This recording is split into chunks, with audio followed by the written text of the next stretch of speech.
Hello, welcome to Observations, a new show from The Observer. My name is Brian McMillan. I'm the executive editor, and I am hosting today's show. I have a very special guest with me, Ed Danko. Ed, thank you so much. It's a pleasure to be here, Brian. Thank you for joining me. Ed Danko was elected in November on the Palm Coast City Council. So first, before we jump into some other topics, I have to ask, let's get this whole fake news thing out of the way, right? We can agree that we should just stop using the term fake news. No, we can't agree on that, because it's not good for the country, you know? Honestly, though, we have to deal with the media, and I'm not talking about The Observer. I'm not talking about what you do. You do an excellent job. Your paper does an excellent job. You report facts.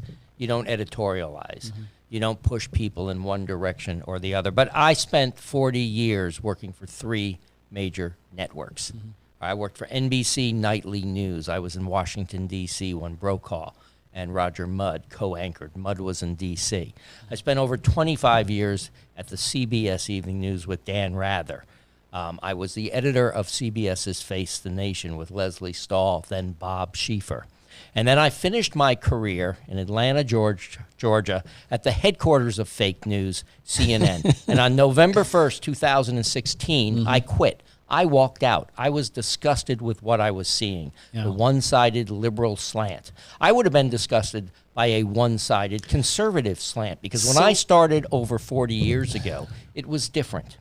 I actually had correspondents that would come to me and hand me a script and say, read my script carefully, because I believe I may have possibly put my own personal feelings into it. We worked really hard to report all sides and not interject ourselves. But of course, over the years, that changed. So yes, we've gotten to a point now, and all you have to do is turn on CNN and listen to Don Lemon or Chris Cuomo or any of these folks, and it's not going to take long to figure out how slanted and unfair it is. And you get that same sort of slant on Fox. It's become more, especially on the big media, the big TV news especially, it's become more sort of an entertainment industry almost. Well, I don't mind if you have a commentator. Yeah. If you have someone like a Sean Hannity, he's not there to report the news. He's there to give you his take, his slant.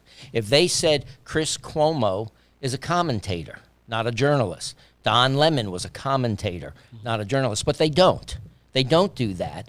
And you know, it's fine to have commentators. It's fine to say this is an opinionated show.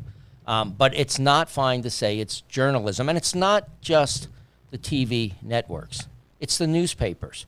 Pick up the Washington Post. Read a few stories. It's very liberal, very slanted. So is the New York Times. I would say I agree that there are definitely issues, and I see that. The problem that I have, of course, you know, I'm sticking up for the local media because I really believe that it's a totally different kind of a ball game, especially what we're trying to do. Sure, so, absolutely. Anyway, I tried to make that distinction. You are not fake news. Yeah. You guys do a great job. You heard it here first. Yes, no, you're not fake news. The Observer is not fake news. A quote from Ed Danko. Yes, but CNN, MSNBC, CBS, ABC, NBC, absolutely. And that's what it's become. So look what CBS just did to our governor.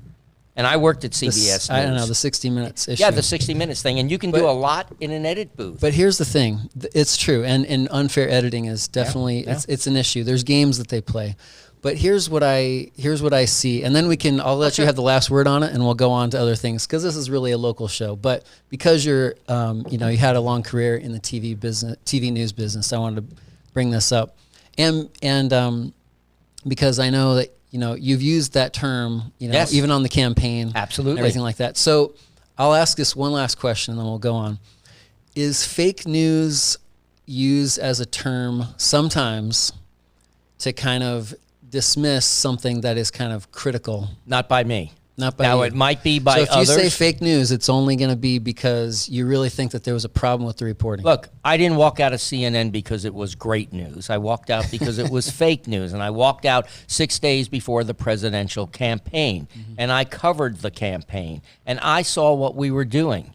Donald Trump could do 6 rallies a day, 6 days or 7 days a week. He could have 15 to 25,000 people at each one of those rallies. Hillary Clinton was doing 2 a week.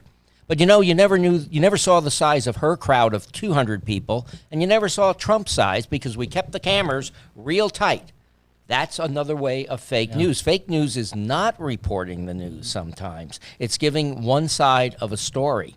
Right. And that's just not what journalism is. Our job is not to fact check or criticize. Our job is to report what so-and-so did, so-and-so did, so-and-so did. Here's what happened in your world today. And we let the viewers make up their minds. When I started working, say at NBC News, and I was young, I wasn't there to tell my parents watching at home what to think. They would have shut me down instantly. Mm-hmm. It was their job to hear the truth as much as we can give them. And in television, you're limited by time, obviously. Yeah. But you tell them the facts, you tell them the truth, people make up their own mind. So when I say fake news, that's what I'm talking about. And again, it's not on a local level, but let me tell you, after my experience, what I saw happen in my business, when I saw people begin to push out their agendas, and 80% of this industry, probably more now, look, they come from a liberal background. I always kept my voting and my politics to myself.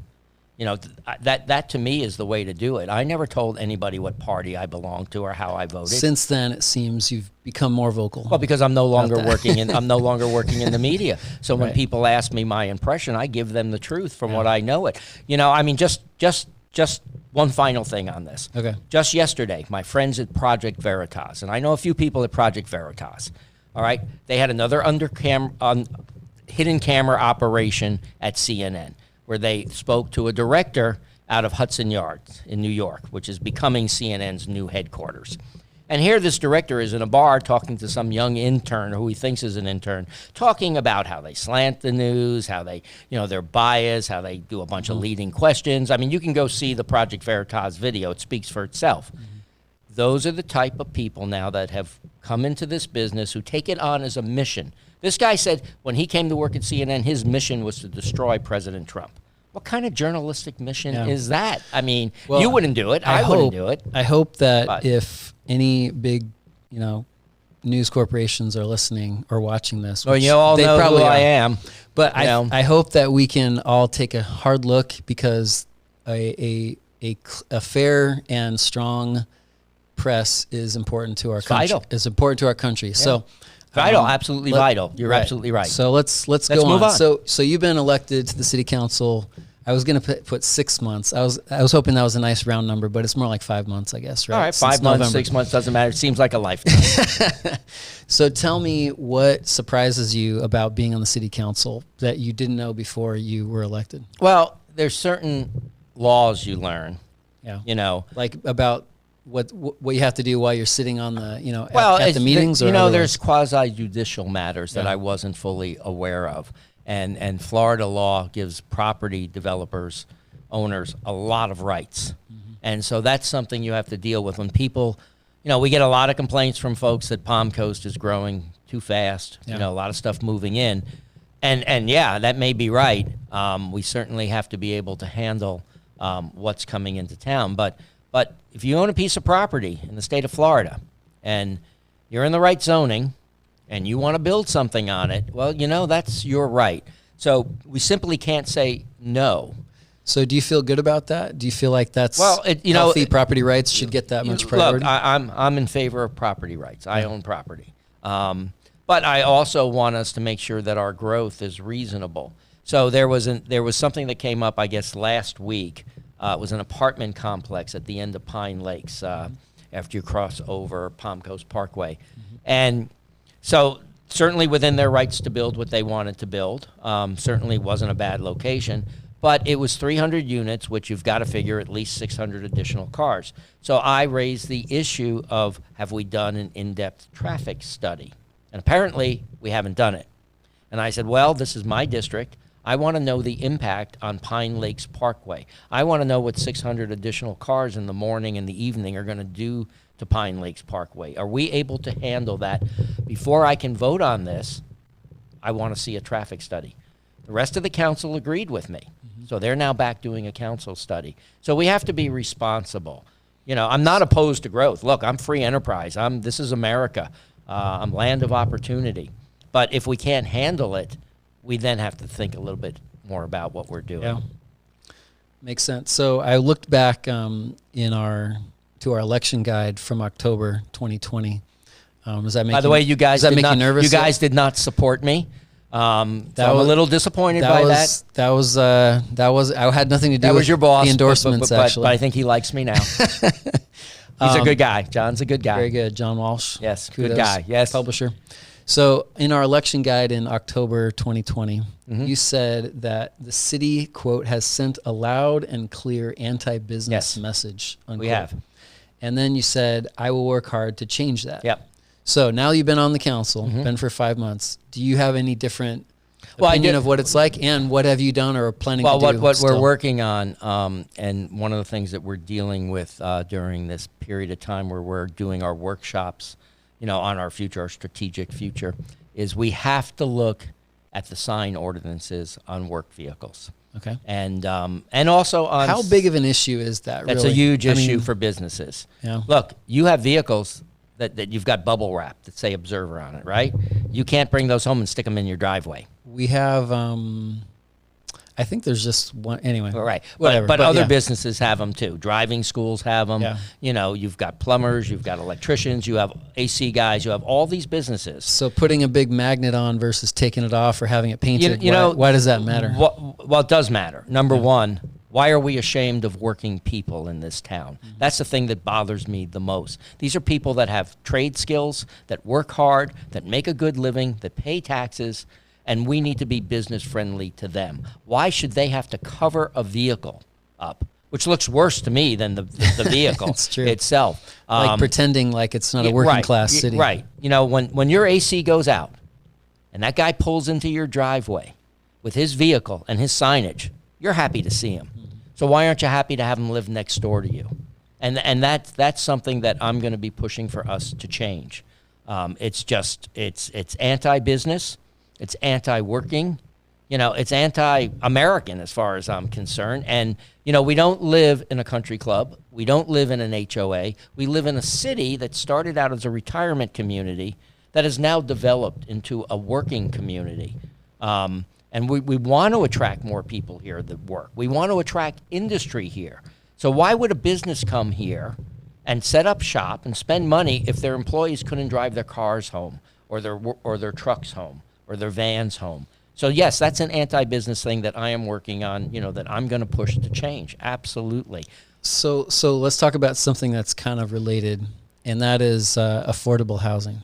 Yeah. So define affordable housing. Yeah, that's a good question. Yeah. And actually, the county staff recently talked about this, about how there's, because of a shortage of what is perceived to be affordable or attainable housing. By who? There's other businesses that say, well, we can't move there because where's our people gonna live? Well, if you can't live in Florida, then you're gonna have a hard time living up north and a lot of other places where it's a lot more expensive. We have very low cost housing here in Florida. We have no state income tax.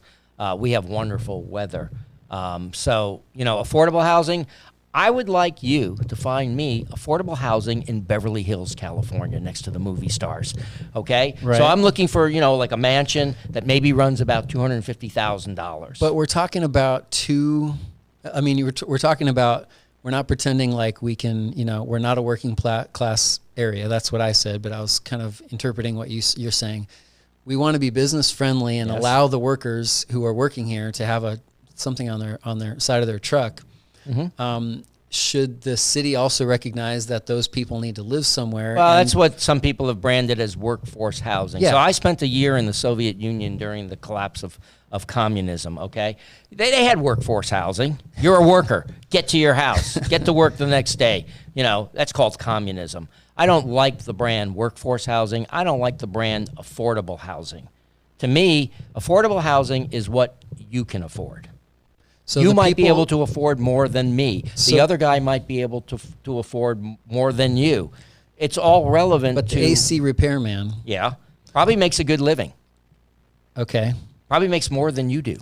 Could be. Maybe I should These are highly skilled jobs. Maybe I should change. Yeah. Especially if you run your own business, you're making a pretty good living. But would you agree that there's a lot of businesses that the employees would struggle to afford housing in Palm Coast? Well, then you don't live in Palm Coast. When I got my first, so in other words, they should move out. Well, yeah. Here's the deal. When I got my first job, all right, in Washington D.C., I could not afford to live in Washington D.C. I couldn't afford an apartment off of DuPont Circle, so I had to move out to Virginia, where I found cheaper housing.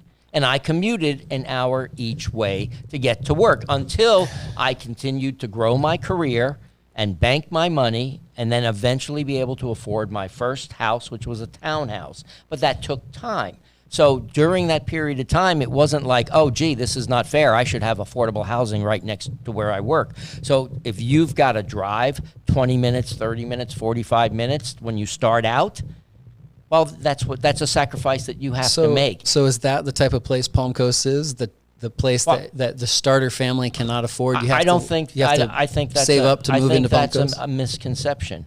If you had a family, and let's say the husband and wife, because now couples work, that's normal. It's been normal for a long time. Let's say they each make $50,000.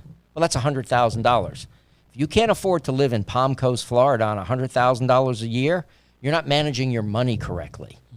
And you have to set your own priorities on where you're going to spend your money. I guess if you want new cars every year and you want to buy all the big widescreen TVs and fancy clothes and take vacation, maybe you can afford. But you have to set your priorities as a family. It's not up to us to set that for people. People have, this is America. You've got to make your own bed. And again, this is a very affordable place to live compared to a lot of other places. I lived in Chicago. I lived in D.C. I lived in New York. Let me tell you, they're not affordable compared to Palm Coast, Florida.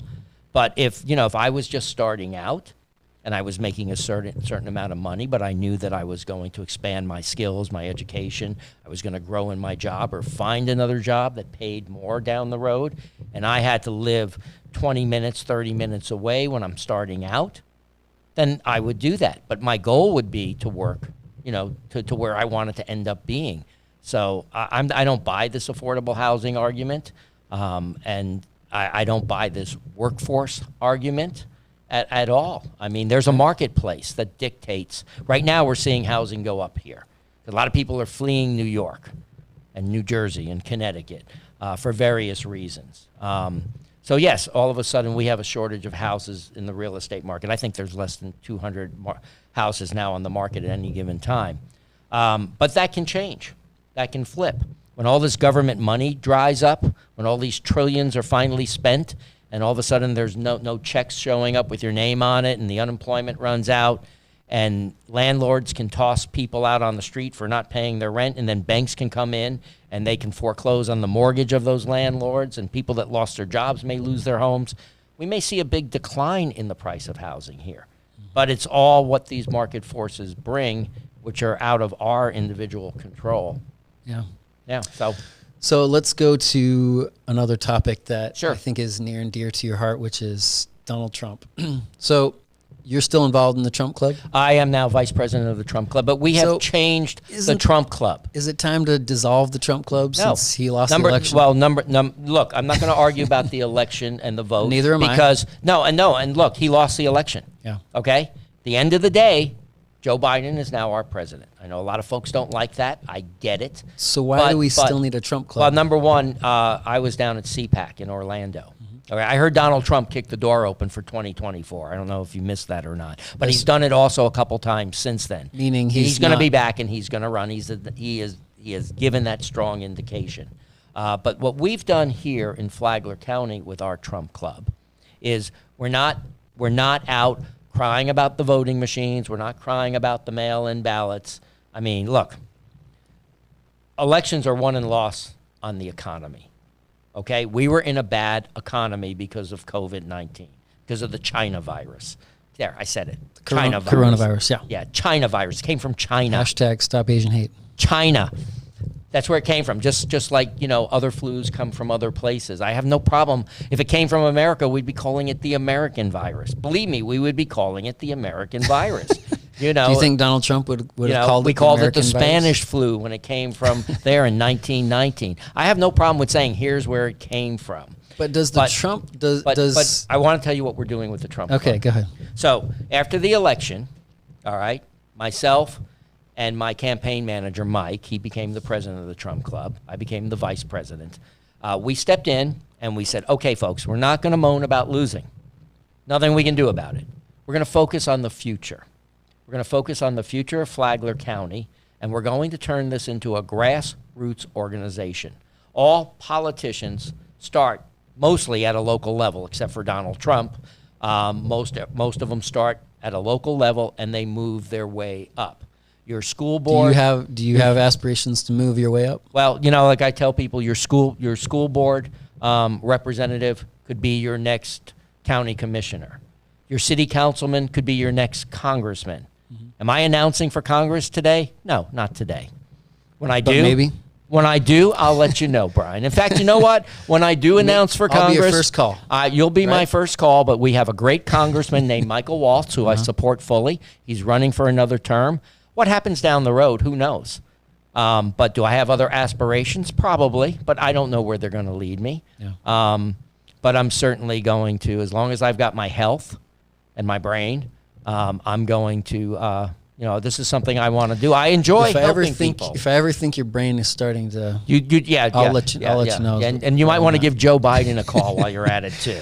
But anyway, what we've done is we've turned the Trump Club into a grassroots organization where we are now interviewing candidates. We're going to make our first announcement of our first candidate Monday evening at the Flagler Trump Club, 6:30 Old Kings Road at the VFW. Okay.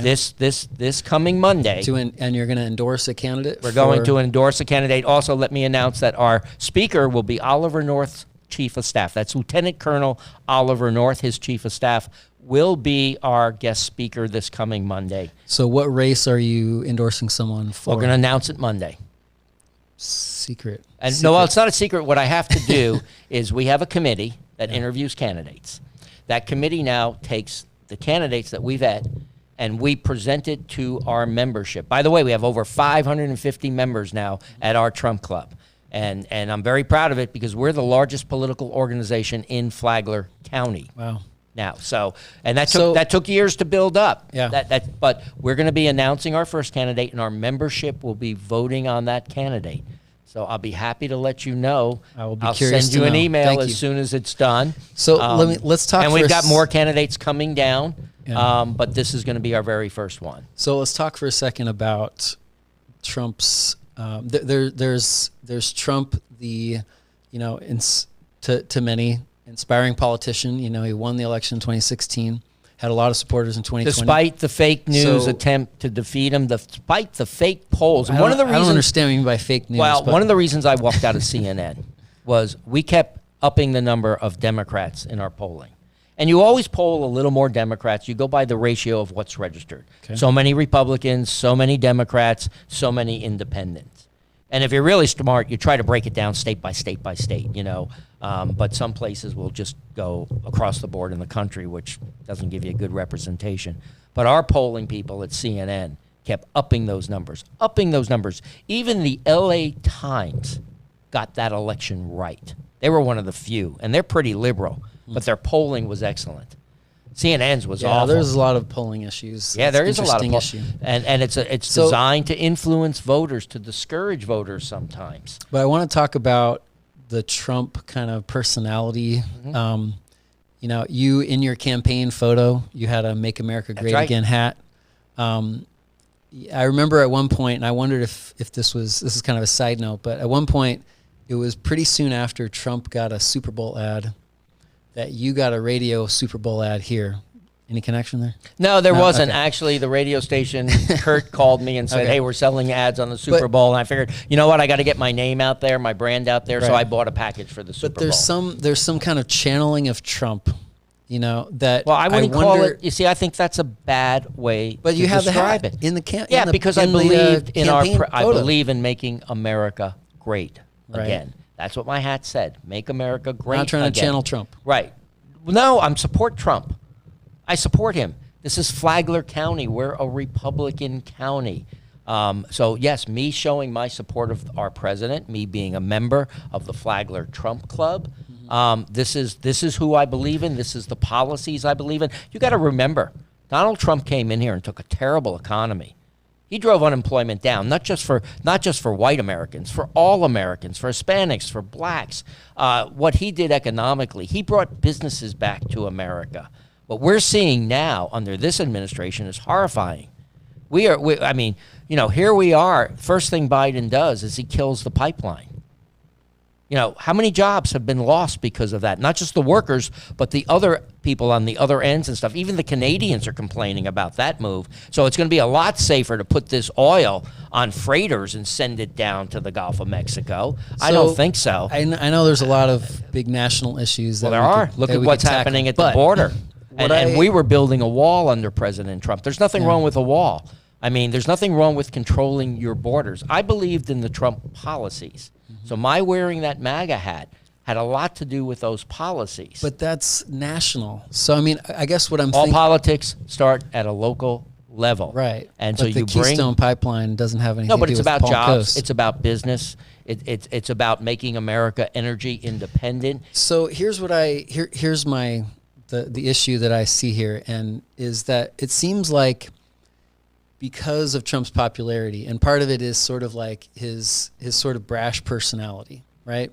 He told Bob Woodward. I grew up in New York, so I grew up in New York, and I don't find his personality brash. It's kind of low key for a New Yorker. We all love Bob Woodward, right? He's our idol in the news business. Don't you agree with that? Him and his partner.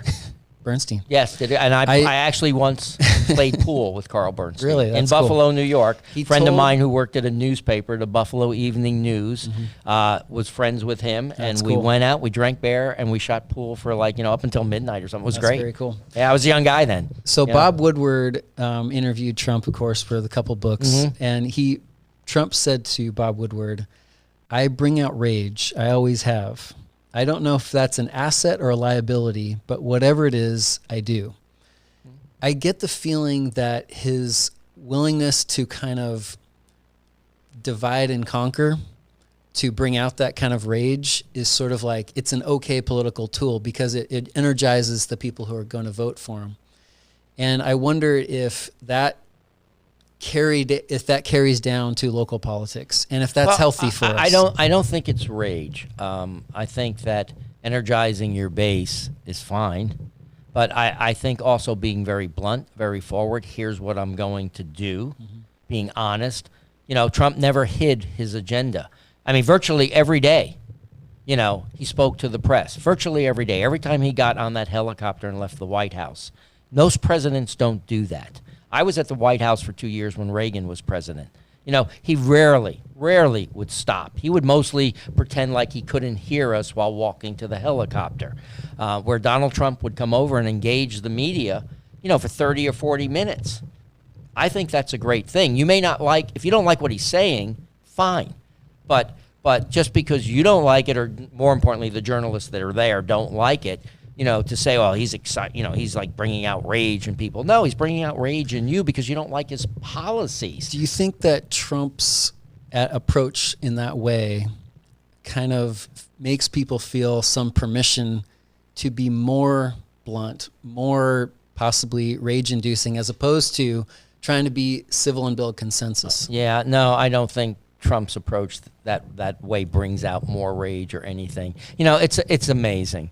You get a few hundred people that stepped over the line and rushed into the Capitol building, and we're all enraged by that. Okay, we are. They should have never done it. But yet you have folks burning cities out on the West Coast and rioting, and they're still going on in Portland. It hasn't stopped just because Biden's president. And we just ignore that as if it's normal. Do you think that we ignore the looting? Yeah, of course we do. Yeah, and you can go back and watch CNN, and you can see their reporters standing in front of a burning, flaming building telling you about how peaceful the protesters are, and you can see that. I watched a lot of that coverage. I didn't hear any of that. You can see that. I'll pull up clips and I'll send them to you. But the bottom line is we just ignore that sort of stuff, and yet, because Trump said something, we're all this is. I'm sorry. All you Democrats out there, all you liberals, I'm sorry Hillary Clinton was a lousy candidate because she was a lousy, lazy candidate, and she lost. She lost. Get over it. Your guy won. In 4 years, I bet he's gone. But you win and you lose. But, this attack, comes a lot from liberal Democrats because they don't like the policies that President Trump, brought to the table. And it all started with the wall. That was the first thing they didn't like, although they were all in favor of the wall before Trump became president. So besides all the national issues, and I know I'm bringing them up too. You're bringing them up, so I'm answering you. I get that. It's more the personality and the style that I'm trying to get at, but I understand that it's kind of hard to... so going back to the local, you're one of 5 on the city council. I am. Right? So what do you Everybody feel is like one of 5. Right. Everyone. Right. What do you feel like is your personal strategy for how do I bring my proposal and try to build a consensus on the city council? Well, if you knew that what you're going to bring up might not be necessarily an automatic, easy vote. Sure. What would you do to try to help, persuade other people on the city council, or is that not? Well, you have to present an intelligent argument, an intelligent discussion, and that's what we had yesterday during our workshop, and we went through a lot of different things for the future. And I suggested a lot of things, and one of them was the dredging issue. Let's go back to the dredging issue because this is, we mentioned this out before we went on the air, but we have saltwater canals. I believe it's 21 or 22 miles of saltwater canals. Don't quote me on that. Okay. What you can quote me on is dead center on those canals have gone from 12 feet to 3 feet in some places. 6 feet in other places. Not enough for a boat. Well, you've got folks now with larger boats that have to go in and out during high tides. These canals have not been dredged for over 25 years. We weren't even a city then. They need to be dredged, and it's not going to be cheap. I gave our city manager a number this morning at a meeting off the top of my head, just from my knowledge of dredging from when I lived in North Carolina, and we had Oregon Inlet, which was a dredging issue. Big inlet for fishing, shrimping, and stuff, and we had to solve a problem there. We're probably looking at a cost around $40 million, maybe 45 by the time we do all the studies that are needed and stuff. We have to start planning for that now, because if those canals dry up, why would anybody buy a house on those canals? Why would the value of those homes be high? They'll become very low if all you can do is put a paddle boat out on one of those things. We have access to the intercoastal waterway. We have access to the ocean. Those canals are a reason people move here. They're our biggest amenity. So I brought this up yesterday, and no one else on the council had given it any thought. Well, everyone agreed that it was something we needed to look at. Everyone agreed that Mr. Morton needed to come back with some information, and we need to begin the process of examining this. We can't wait 7 or 8 years when it's too late. So that's a way that you get your voice across. Everyone agreed with me on this one apartment complex that we needed to do a road study first, a traffic study. Everyone agreed. So the way to get people to agree to things is you can't stand there and scream and yell. You're not going to get anything doing that. You have to present an intelligent, conversation. Also, the public needs to be engaged too. And we saw that recently at the golf course at Palm Harbor over a cell tower. I was opposed to the cell tower there. But when we heard this response from the public, and we had 30 people, 40 people show up, live in the area, the rest of the council got on board, or most of them did. You don't win every argument, though. I mean, I was opposed to spending the what was it, $2.2 million or $3 million for Jacksonville University. By the way, a university that made something like $90 million last year, all right? And here we are giving them $2 million of our $3 million of our tax dollars to relocate here. I'm not opposed to them coming here. Come on down, buy some property, do what you want to do. Would they have come without the money? I don't know. I don't know, but what are they bringing? They're bringing 45 jobs with them. Okay, that's great. And then they're going to graduate some students, and we're building some hospitals. So we get to 2 or 3 graduating classes of 300 students each, and our hospitals are filled. So that's a very short-term approach. So I don't know what else they're bringing. Same thing with Mednex. Mednex is not even going to be paying taxes. And we gave them $1 million. To me, that doesn't make a lot of sense. To me, that's you take that $1 million, you take the other $2 million, and there you got $3 million right there. You can put away towards dredging. Down payment on the dredging. Yeah, absolutely. Yeah. And that that's one of the things that we need to do. And I expressed this yesterday. We need to look at tightening our belts. We can't spend money on everything. We need to have priorities.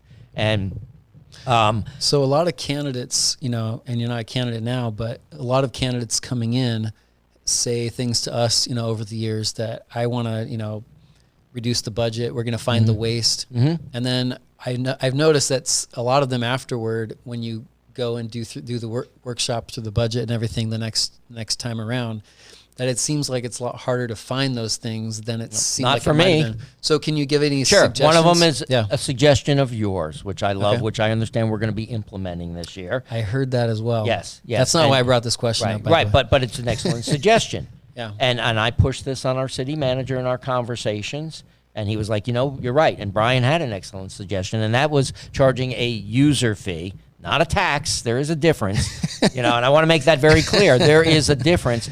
These are people that own lots. Would you rather drink antifreeze or charge a user fee? Well, I'd rather charge a user fee.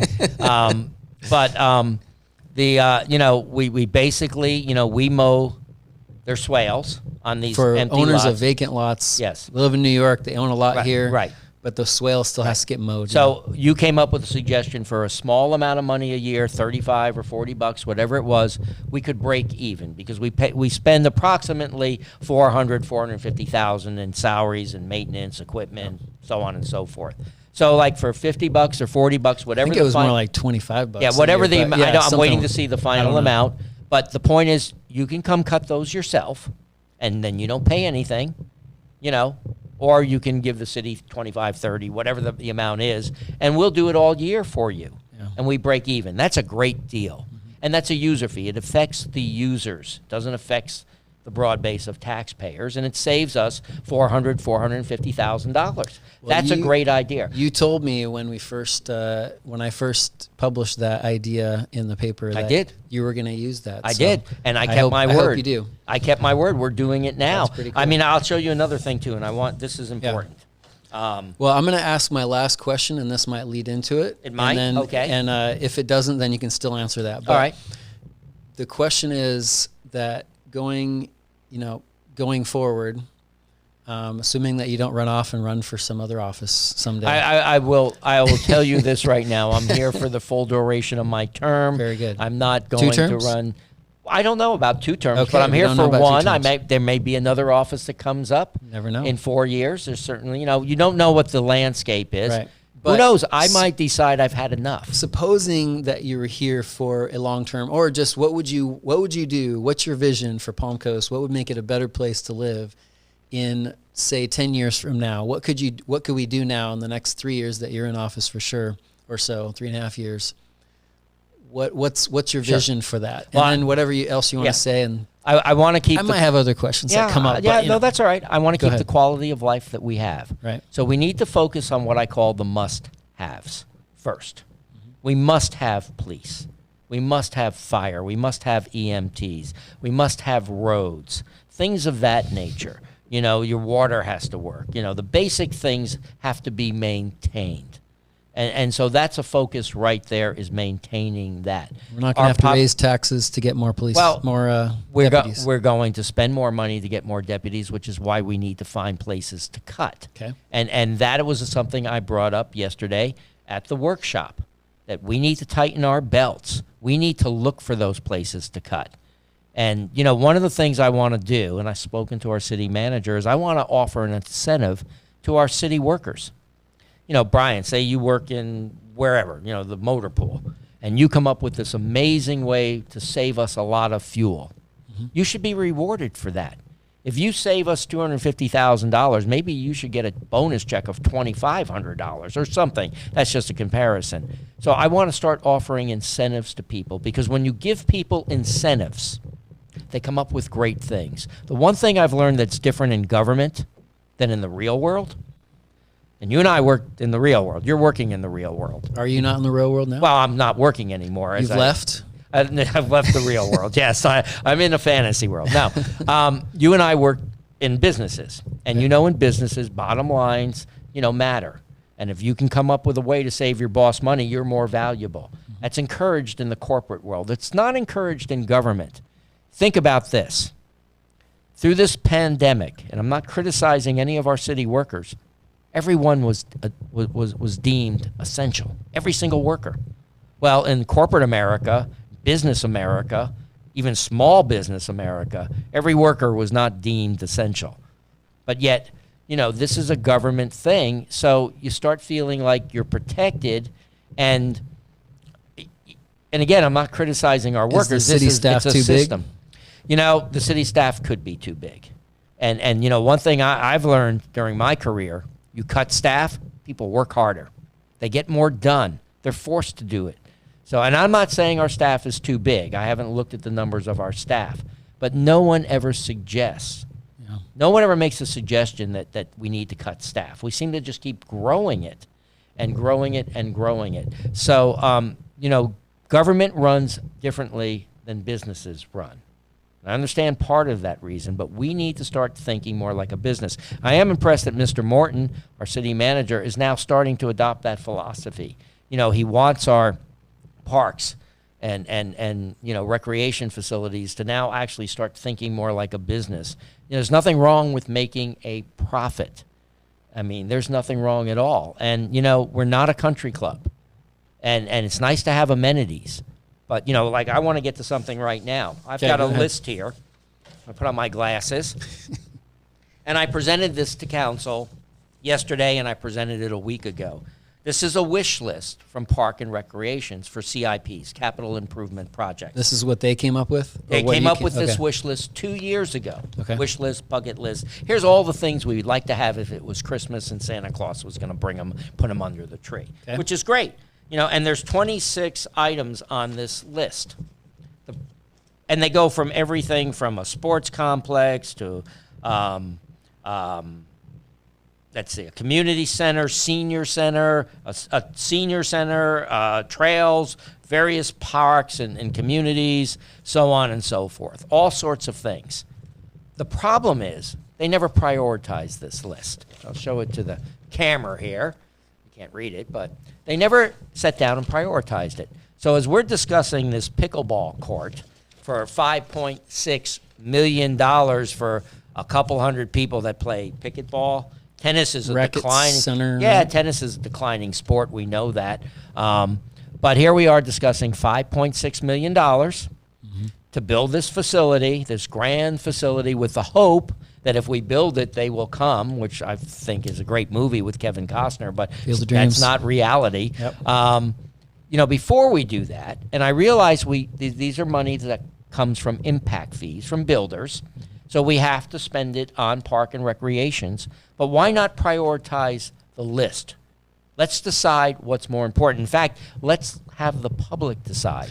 And I suggested an in-depth survey. You mentioned that with other things with code enforcement also, like ask for the city's the public's opinion on those issues. Yeah, I did, because I think the public's opinion is vital. Yeah. And it was interesting yesterday. I mentioned let's have a survey, let the public decide, and I got a lot of pushback.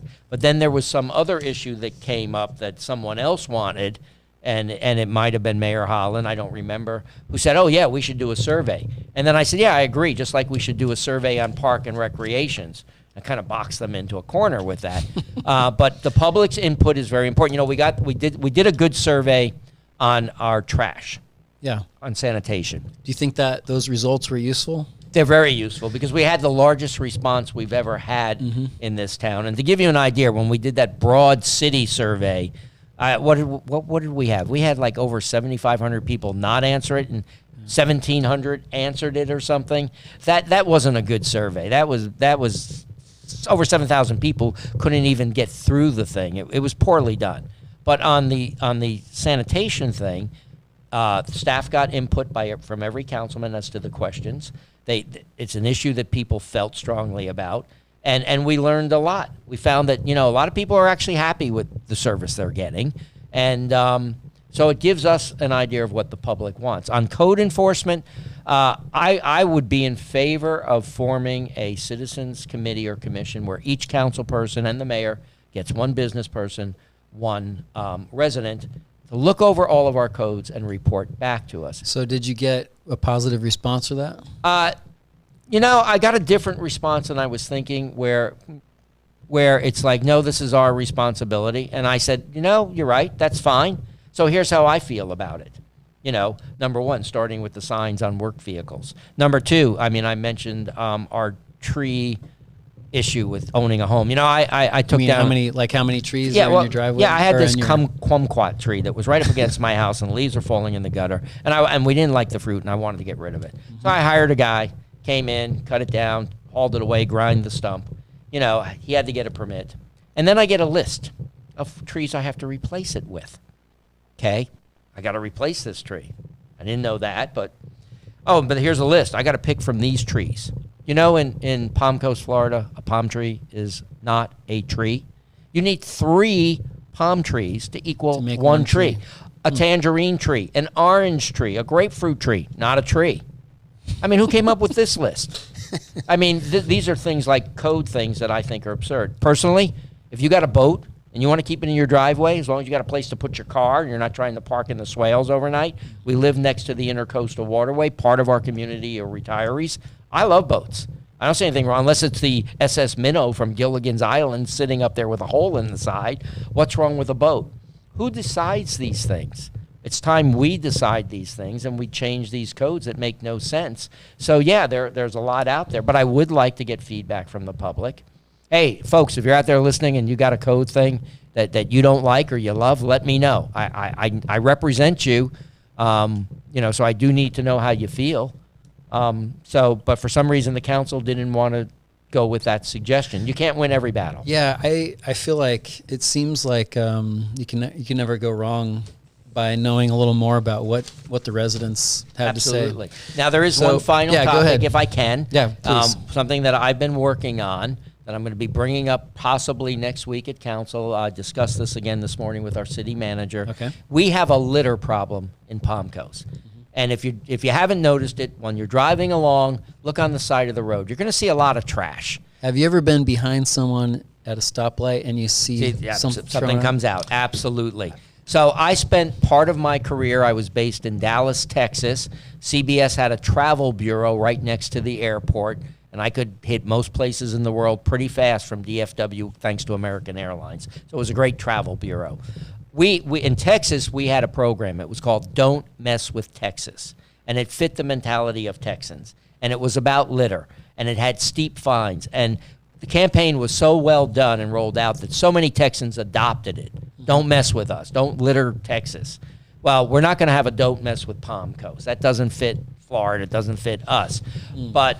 And I don't want to see. Let's come up with a slogan. Well, I've come up with slogans. All right. I came up with a dozen different slogans. Let's hear your favorite. What's your favorite one? Well, they're all my favorite because I wrote them, but I have a couple favorites. But the thing I had to do was not just come up with a slogan. We need to have strict enforcement, which means fines. So right now the city attorney is going over Florida law because Florida law has specific fines that you can and can't have. But I just came up with some suggestions based on Texas. They may not apply here. We also have to roll out some sort of program to bring this to the public, make the public aware of it, make the public proud of our city. You don't just wake up today and throw a bag outside your car. This is something you've been doing your whole life. Most of us, if you don't have that habit, you're not littering.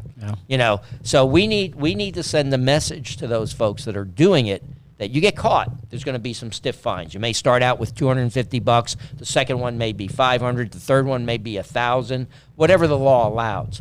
But we also need a campaign that gets people on board. So I'm going to read a couple of these to you.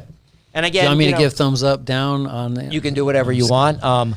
Every litter bit hurts. Okay. You can't afford to litter.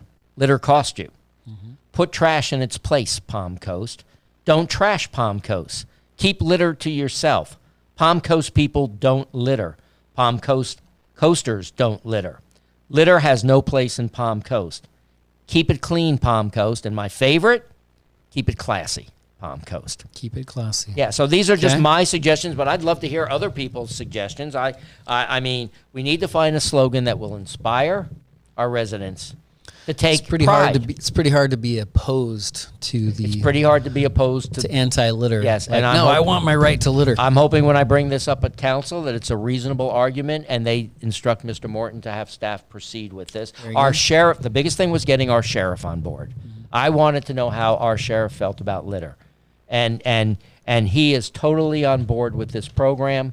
And he's willing to write. Does he want to be part of the enforcement? Well, that's what I had to ask him. We're going to put up a sign saying, "Hey, Brian, if you litter, it's going to cost you $2,000.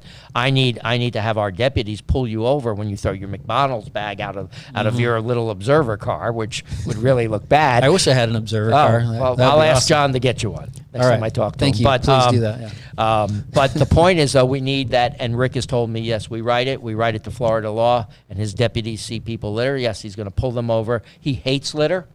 And he's frustrated by it. So that was one of the things I wanted to do, was get him on board before bringing this to council. So, this is, another way of keeping our city beautiful and moving into the future. I want to see us develop town center in the right way. When this pandemic ends, when all this goes back to normal, you're going to see people want to get out in brick and mortar stores again and stuff. And I think you're going to see a boom there. I agree with you. I think brick and mortar stores are not dead. No, I think it's going to keep going. No, I mean, it's, I think everyone's a little sick of just being online and all that stuff. You want to be around people. You're going to want to get out. You're going to want to go to restaurants. We're already doing a lot of that here in Florida, and I think Town Center gives us an opportunity to do more. And so, that's part of our future too, without a question of a doubt. Very good. Any other questions? That's it. Ed Danko, you've been a wonderful guest. Well, it's been a pleasure. It. Absolutely, Brian. Anytime. I appreciate that we can have a little debate. Well, on you don't always issues, you don't always agree on everything. I think that's fine. I think the main thing is that you know that you're not going to always convince somebody, but I think it's important that we know what each other think, and then we can. The one thing I want folks to know, I want you to know, is what I ran on. I'm going to keep my word. When I was knocking on doors, and I knocked on over 7,000 doors, and I had to stop because of the virus, all right?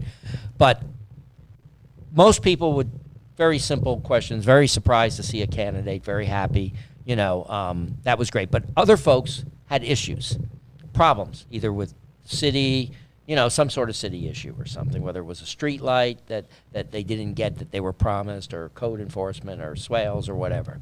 And I told everyone that I spoke to, I said, here's my email address. I'm keeping a folder. When I'm elected, I'm going to go back to that folder, and I'm going to bring all of these issues to our city manager. I can't promise you I can fix your problems, but I will promise you that I won't ignore you and that I will get back to you.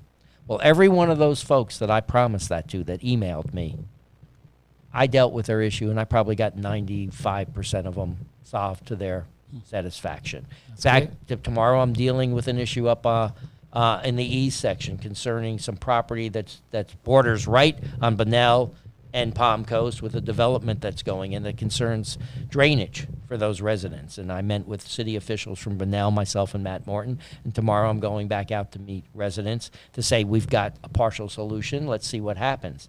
But you find I'm not going to be someone who just shows up for a council meeting and then goes home. I'm very active. And so when people engage me, I get back to them. That was one of my campaign promises. Very good. Yeah. Well, thank you. Busy Ed Danko. Thanks for joining us on this Facebook Live version. It'll be posted later to YouTube with the other observations episodes. Again, I'm Brian McMillan with the Palm Coast Observer, Ed Danko City Council. Thanks for joining us. Thank you.